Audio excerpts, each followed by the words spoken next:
It's just resuming. Just takes a moment. Okay, it's 9 o'clock and I'm going to call today's special council meeting to order. We are now live. We have an agenda in front of us. I'm just looking for a motion to accept the agenda as presented. Councillor Fraser? I so move. All in favor of that motion? That's carried, thank you.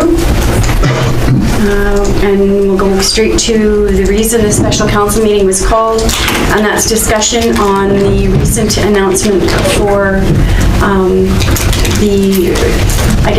further restrictions for COVID-19. I'll turn that over to Mr. Kraus. Yeah, thank you, Worship. So as council's aware, the province announced new restrictions at 4:30 yesterday, so we're still kind of evaluating and seeing how it affects our organization and the town. So we will go, I think I'll go through the list and how the different ones affect the town. And then just looking for guidance from council. We might have to come back next Tuesday with reports depending on council's decision. So I'm just going to flow through the restrictions and just highlight the ones that affect us. So festivals and events are prohibited indoors and outdoors. So the only one I can think of right now is the Parade of Lights. So, but I think we'll have a discussion with the Kinsmen and Alberta Health Services to see if that still falls outside of this restriction, because it is a drive-by event. Okay. Great. Council has any questions on that? Yeah, I guess it's just clearing up that confusion of what is allowed and what's not allowed. What kind of event? I mean, that one isn't going to be, it's a drive-by, but there's the setup, there's, a bit confusing, but I guess work with the Kinsmen and... Yeah, and we'll report back to council, so Sure. I would think by Tuesday we would... Oh, yeah, I texted the organizer or emailed the organizer as we sat here, so. Okay. Yeah.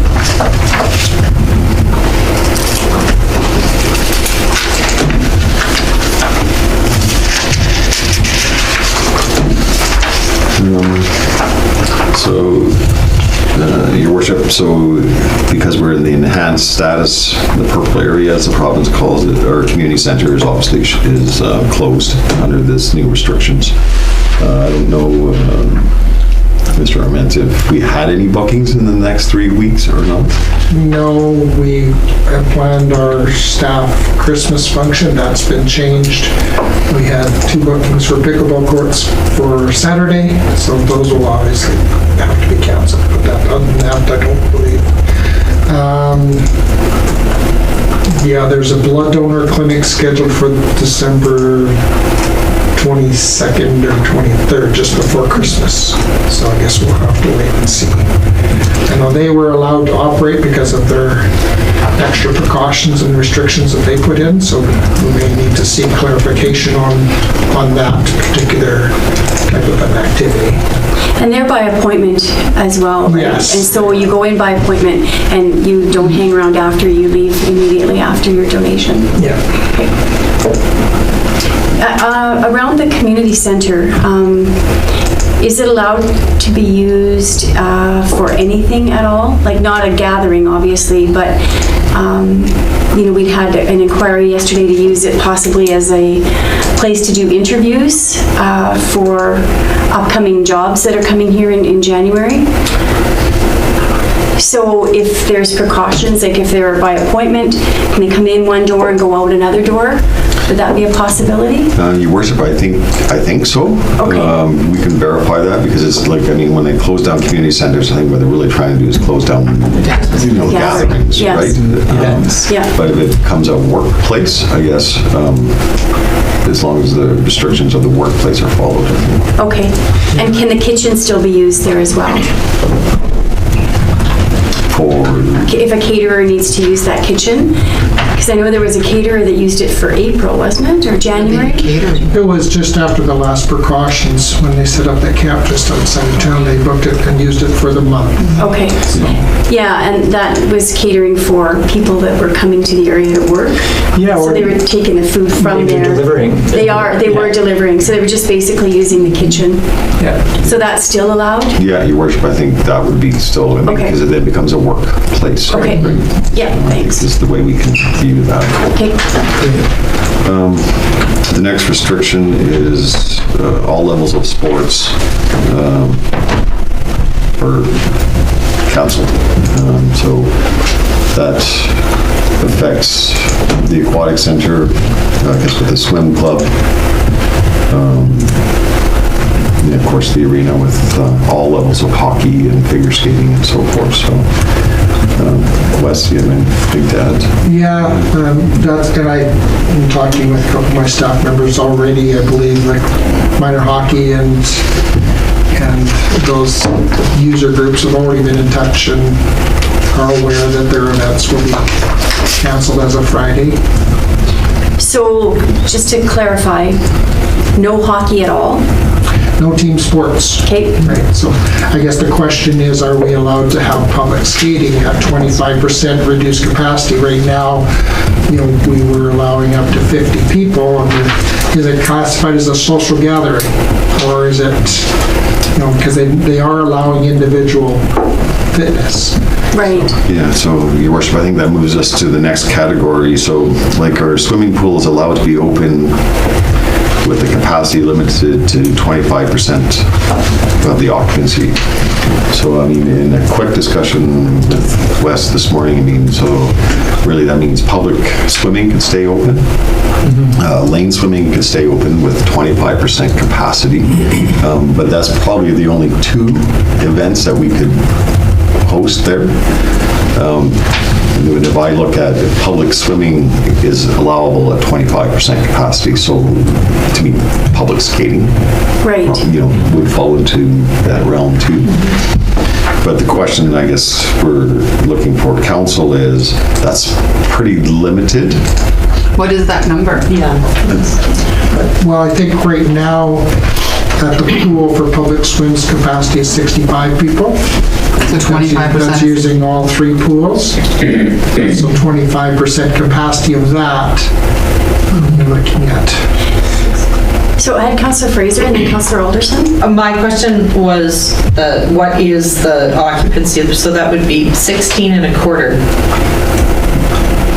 people. So, and a baby.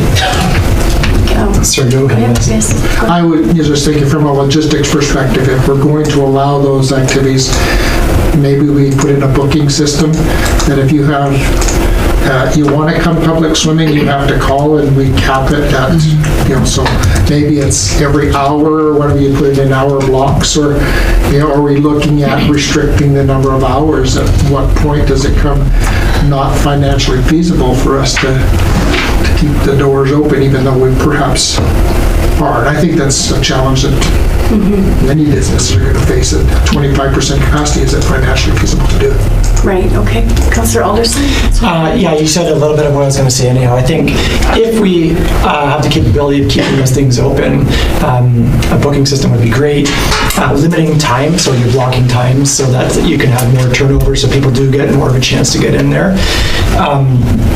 I don't know. I mean, really, those things are a loss when it comes to dollars anyhow.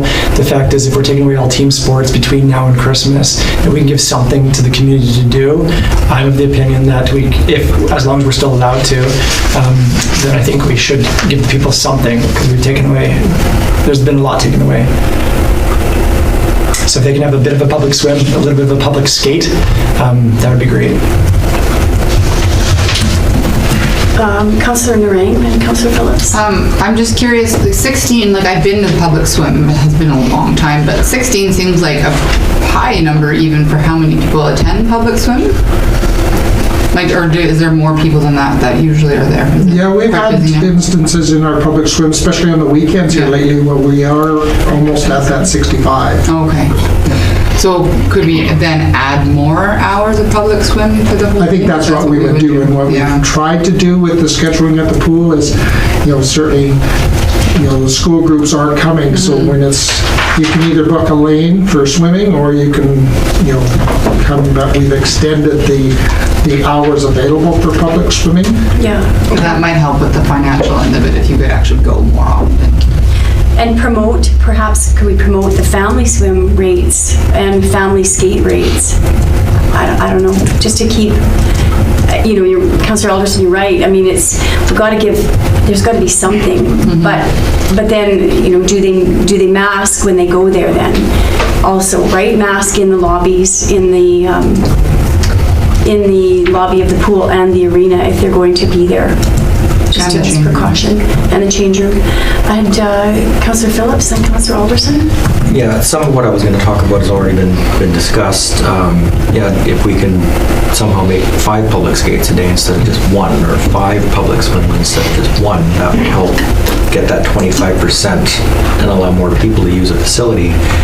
And I'm just in support of Councillor Alderson's comment. Yes, we need to follow AHS guidelines, we need to make people safe, but we also need to keep mindful that this isn't just a COVID thing. There's mental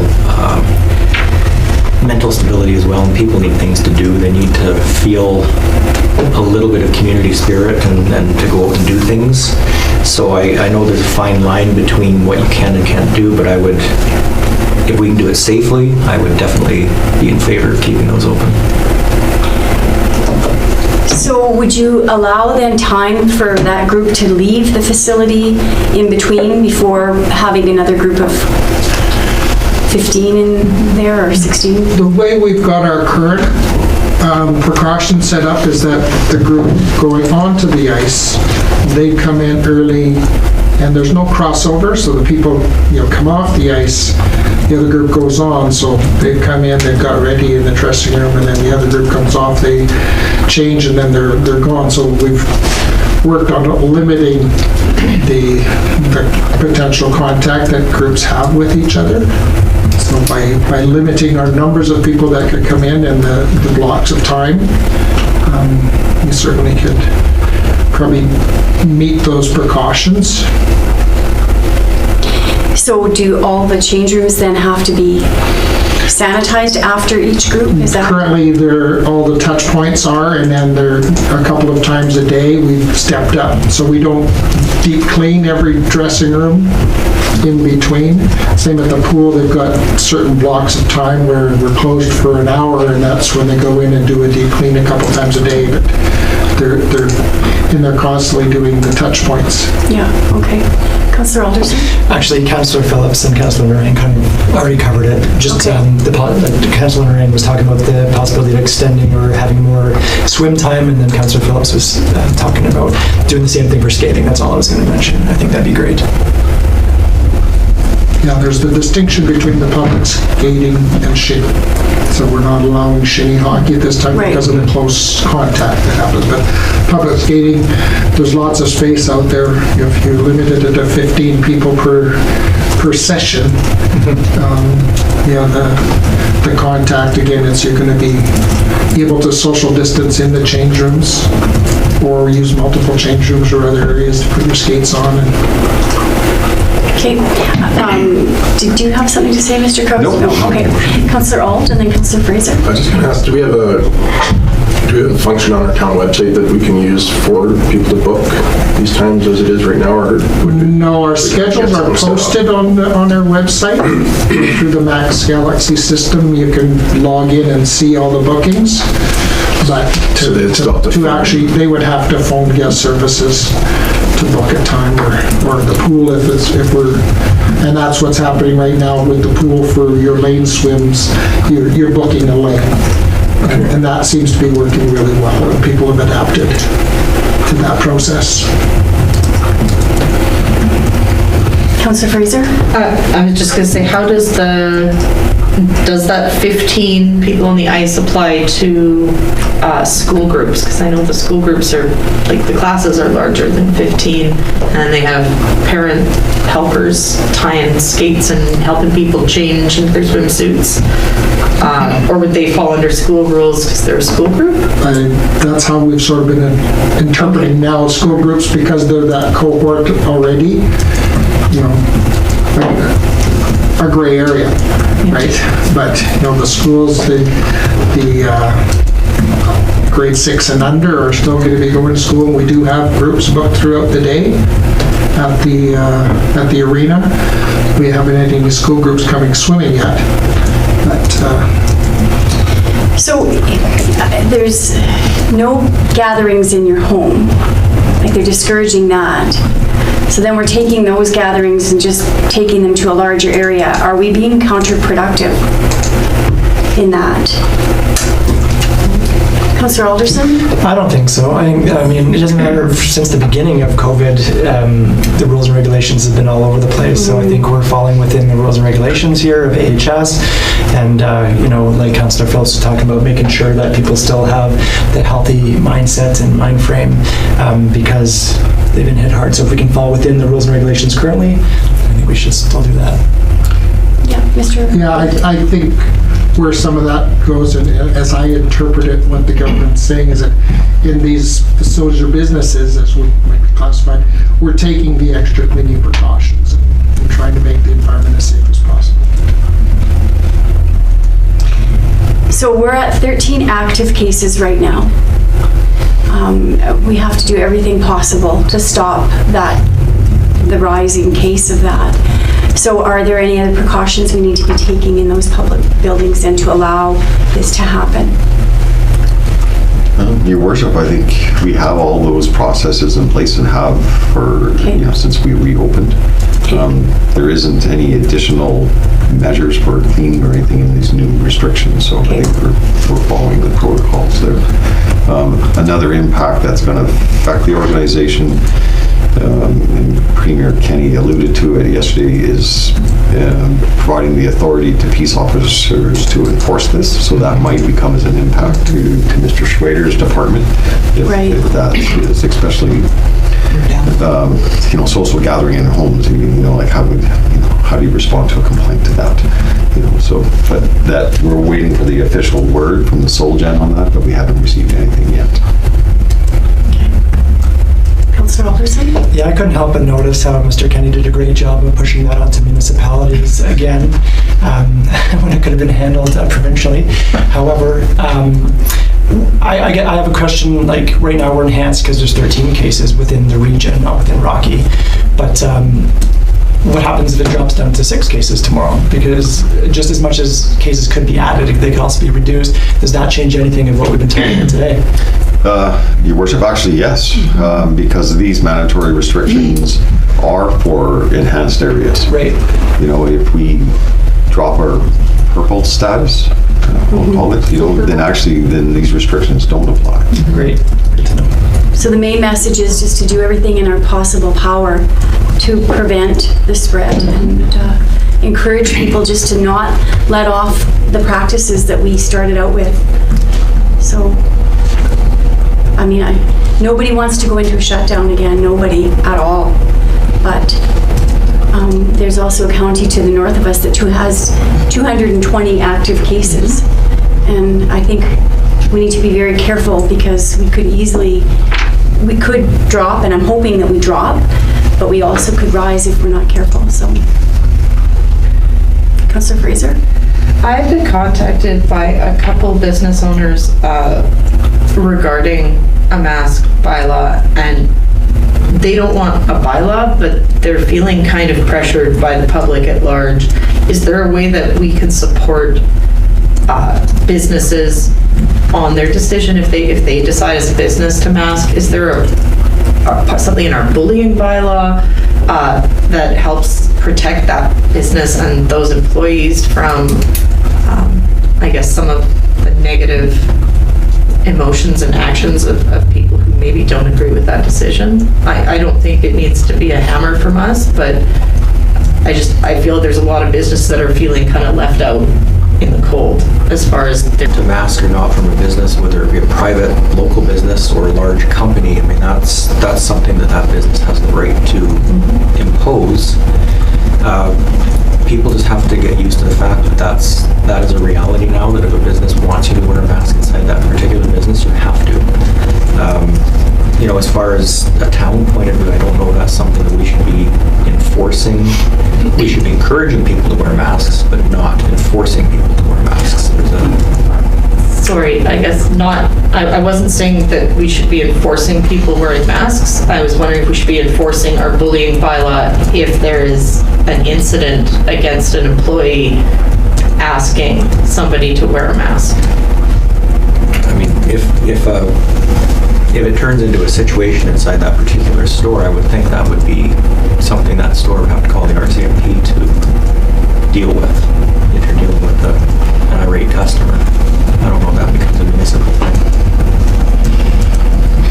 Councillor Alderson? Councillor Murray? Kind of to mirror Councillor Phillips, I think, I mean, if there's an incident and there is bullying, there's some sort of, there's some laws being broken, I think that's always something that's, the police should be called for something like that. I think, you know, the joy of a democracy is, you know, people can be opinionated, but I think there's a line for sure. And if people want to vote, they vote with their dollar. That's the nice thing about when it comes to businesses. So, but there certainly shouldn't be any bullying or harassment of any sort. Councillor Murray? Is it something that we could do a positive, like a positive supportive marketing campaign saying, you know, support all businesses regardless of, like, Yes. just something along those lines where it's not so negative and nasty? Like if we could just do a social media push going, you know, businesses will choose. Yeah, I mean, Your Worship, I mean, oh, sorry. No. Your Worship, I mean, our staff are facing that daily. That's what I'm, To be honest with you, I think yesterday I received 3 incident reports of, you know, people going beyond expressing their opinion to our staff. I mean, we're trying to support our staff, and I know our staff are instructed to hand out, you know, Wes's business card to, they have further, you know, to take it up versus on our staff. So, I mean, that's under our bullying bylaw. I mean, I think we'd be stretching the intent of that bylaw to do enforcement on it, to be honest with you. I had a suggestion made to have some kind of a campaign, call it the Get Back to Zero campaign, and just really encourage, you know, what the restrictions are, like, you know, masking, encouraging masking, encouraging, you know, all of the proper etiquette that we have, like hand washing and no touching, you know, stuff like that. So I don't want to see us rise. I do want to see us stay here and definitely drop below 13. And I don't want to see any, we have to have patience. It's not, we shouldn't be taking it out on frontline staff any place at any time, period. And especially now when people are worried. We don't know why they, you know, they don't want their business to shut down. They may have sick relatives at home.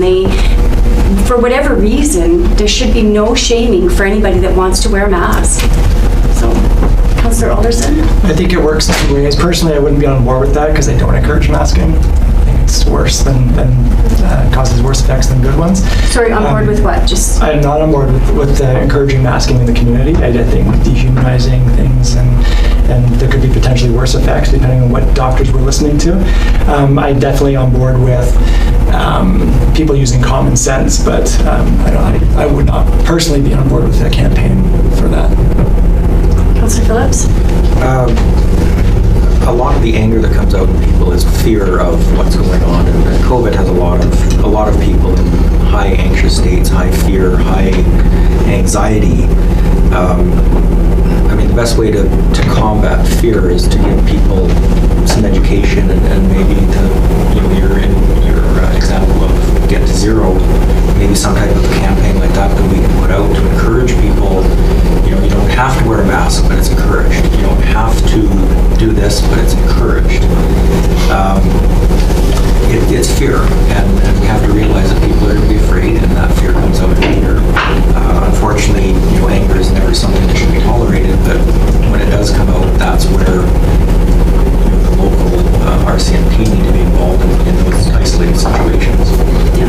Councillor Fraser, Councillor Lorraine, Councillor Alderson. I guess what I would like to put out there is that no system is perfect. Masks aren't perfect, social distancing's not perfect, hand washing's not perfect, nothing's perfect. But the holes in each method help to cover, and they stack up and create a multiple barrier to help it from moving around. So if people can't wear masks, there are those people, but that doesn't mean that you don't follow any of the restrictions. So if you can't do masks because there's a reason for that, and that's your choice, that doesn't mean that because you don't mask that you don't also do the other layers of protection, because it's not just about whether a mask works or doesn't work. It's about how all of those work together. If you reduce 3% here and 30% here and 12% here, that adds up. So I guess that's my push on the campaign is masks are maybe not the solution for everybody, but they should be encouraged as a solution, as one of the steps. Councillor Lorraine? Yeah, I actually would be on board with a campaign, and I think that as elected officials in Alberta and in Canada, we kind of have an obligation to follow the guidance of the doctors that our other elected officials are following, which is Dr. Hinshaw, Dr. Tam. That's sort of what our messaging shouldn't contradict their messaging. So I would be completely on board with encouraging and promoting the messaging that they're sending to us. Councillor Alderson? Yeah, just want to say, our messaging shouldn't be necessarily contradictory. It doesn't mean we have to pick up their campaign necessarily. It's already been done provincially. But I did want to just say that so far it's been implied that the shaming is one way, and I just wanted to say it's two way. For people not wearing masks, they also get shamed for doing that. And we've been getting a lot of messages from people that way. So it's not a one-way shaming, it goes both ways, and people really just need to not do that to each other in general.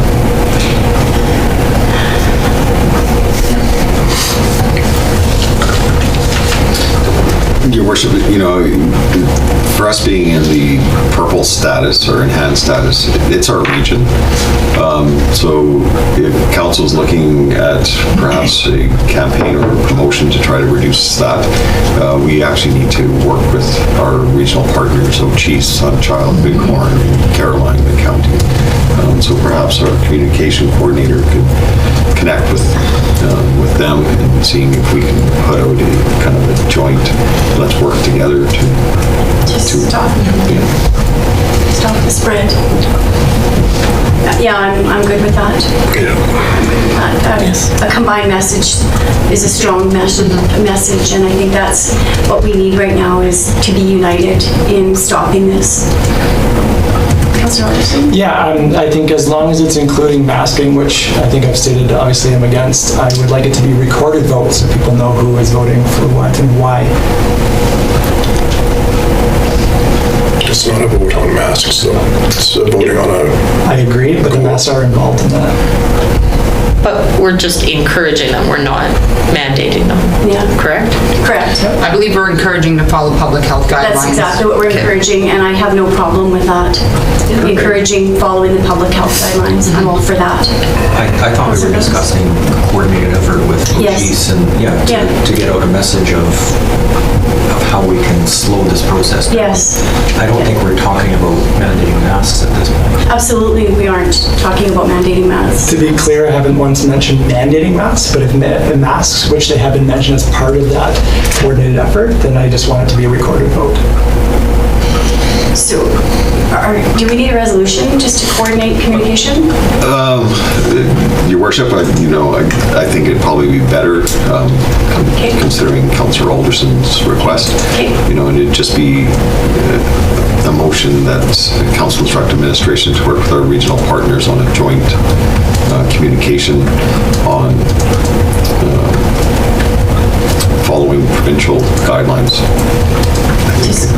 I mean, it's up to council what the resolution is, but. Yeah, I mean, if it's that simple and it's not specifically pinpointing the encouraging of wearing masks, then I could probably be on board with that. But it's been proven that wearing masks is a preventative measure. By people that, you're talking about following the money, and there's only certain doctors that are coming out and saying that. There's certainly doctors that have been coming out and saying the opposite. But we're beholden to follow the directions of the chief medical officer. Blindly? Well, I don't think we're beholden. I think we can, I think we as council certainly we are. by law have to follow AHS. I agree with that. So is everybody on game with working on a communication strategy with our partners? Yes? Okay. Okay, Councillor Fraser? I'll make that motion. Renee, can you please read our motion back? Sure. Be it resolved that council direct administration to work on a communication strategy with regional partners to encourage residents to follow provincial guidelines. Does that sound good? Councillor Fraser, is that? That sounds good. Does anybody have any comments? Just for clarification, Your Worship, is this a recorded vote? Yeah, we'll make it a recorded vote. Okay, all in favor of that motion? Okay, that's 5 in favor. Opposed? Thank you. That motion is carried. What else, Dean? It was... So, Your Worship, getting back to our rec facilities, just looking for council's guidance, you want us to bring back a report for Tuesday on, because we have to review staffing levels, hours, you know, I mean, because I don't think we can go forward 3 weeks opening from 6 in the morning to 10 at night just for, you know, public swimming or lane swimming or public skating. Right. But I think we need to sit down and analyze, you know, what's probably like the best for our citizens and the best financially and in staffing. So the council would give us that grace to think about that and bring a report back to Tuesday for councils. For sure. So just a resolution on that. And I think on the weekend until Tuesday, well, I mean, our facilities will be open, but it'll be just for those permitted uses. Does that work? I think so. And that's comfortable for you, Mr. Ament? Like, that gives you enough direction to... Yeah, I mean, the pool is an example. Typically, the weekends is set aside for public swimming or lane swimming or private rentals. The arena, we open at 7 in the morning for hockey.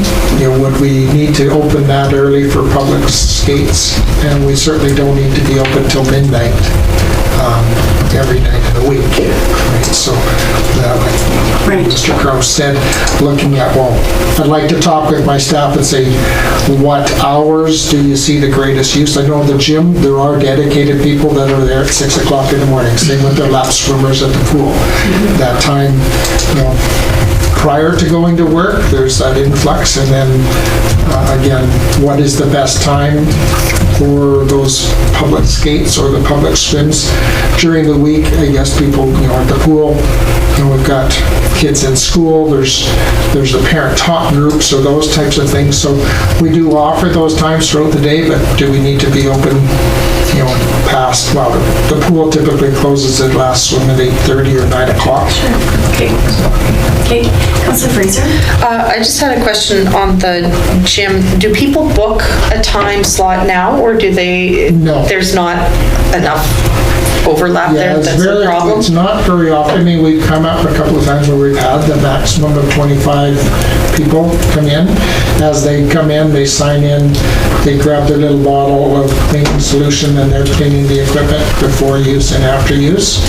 And so usually occasionally all 25 bottles are in use, but for the most part, Now, not. does the 25% apply to the fitness center as well? Yes, so we would have to reduce the numbers, because right now, our maximum is 25, so if you take 15% of that, you're looking at 5 people max. It's about average in there anyhow. Okay. Yeah, and really, that's about it. It's just about if we do implement a booking system, okay, we'll book your 1 hour workout time. And again, it's going to require some promotion and marketing about, here's our new procedures, here's our new times. Okay. Thank you. Councillor Phillips? And, potentially, I'm just going to use the pool as an example, maybe 6 to 9 is a used time slot, and then maybe 1 to 3 is another used time slot. Instead of staying open from 6 to 3, do 6 to 9, close for that portion in between, that they can do deep cleaning at that point, reopen again in the afternoon. It would probably keep the staff a little more distant from the public, and make the public a little more safe because of using it at the peak times and having that cleaning being done when there's no one there. So, Just an option. so we're looking for a motion just to have staff bring back a recommendation for us on Tuesday. Look at all the financial, Staffing levels, financial, and citizen needs. okay, good. So you guys can work on that and bring it back for a decision on Tuesday. Okay, Councillor Phillips? I'll make that motion that again, look at all the avenues and different ways that our facilities can be used and bring that report back to Tuesday's council meeting. Including in that the financial impact. Yeah, including the financial impact, yes. Okay, all clear on that motion? All in favor of that motion? That's carried, thank you. Your worship, I think that's the topics administration wanted to cover with council, so. Okay. So I guess we're clear. I mean, we have a list of what was discussed yesterday on our town website already, town Facebook page. Some of the stuff, I guess, like Festival of Lights, those types of gatherings, we still need to clarify, and we'll wait until Tuesday for that. So, anybody have any other questions? Councillor Narang? Are we still short one peace officer? Yeah, your worship, we are short 1 peace officer right now. The position has been filled, but it's not until like March. Okay. Any other questions or comments? I just think that, COVID is unprecedented by any means, and just encourage the people of Rocky to have patience whenever you can. It's not an easy situation. There's no perfect answers for what we're going through, but if everyone works together and points in the same direction, we will all come out of this whole. Yeah, that's the goal here, is just to work together, and it's, I mean, who would have ever thought we would be going through a pandemic, right? And this is uncharted territory for all of us.